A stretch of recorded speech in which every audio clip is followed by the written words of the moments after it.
अस्सलाम वालेकुम friends, welcome back to my fashion world. तो फ्रेंड्स, आज की वीडियो में मैं आप लोगों के लिए लेके आई हूँ पार्टी वेयर ड्रेसेस। और वीडियो में ऐड जितने भी ड्रेसेस हैं ये तमाम डिफरेंट ब्रांड्स के ड्रेसेस हैं। बहुत ही ज़बरदस्त अमेजिंग कलेक्शन है आज की वीडियो में। तो फ्रेंड्स, वीडियो का मेन पर्पस आपको आइडियाज़ प्रोवाइड करना है। और जैसा कि आप सब लोग जानते हैं कि फेस्टिव सीज़न जो है वो स्टार्ट हो चुका है, तो आज की वीडियो आप लोगों के लिए बहुत ज़्यादा हेल्पफुल रहने वाली है, क्योंकि आज की वीडियो से आप डिफरेंट टाइप्स के बहुत सारे डिज़ाइनिंग आइडियाज़ जो हैं पिक कर सकते हैं। ड्रेस डिज़ाइनिंग के अलावा भी आपको बहुत सारे आइडियाज़ मिलने वाले हैं।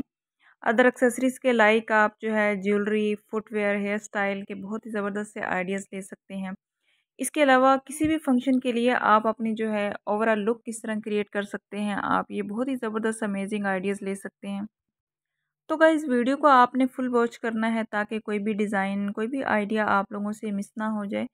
और वीडियो अच्छी लगे तो प्लीज़ वीडियो को लाइक ज़रूर करें। चैनल पे न्यू हैं और अभी तक चैनल को सब्सक्राइब नहीं किया तो आपसे रिक्वेस्ट है कि प्लीज़ चैनल को सब्सक्राइब किए बिना मत जाइएगा। और बेल नोटिफिकेशन को ज़रूर ऑन कर लीजिए ताकि मेरी तमाम नई आने वाली वीडियो की नोटिफिकेशन आपको टाइम से मिलते रहें। तो गाइज़, मिलते हैं नेक्स्ट वीडियो में, तब तक के लिए अपना बहुत सारा ख्याल रखिएगा। अल्लाह हाफिज़।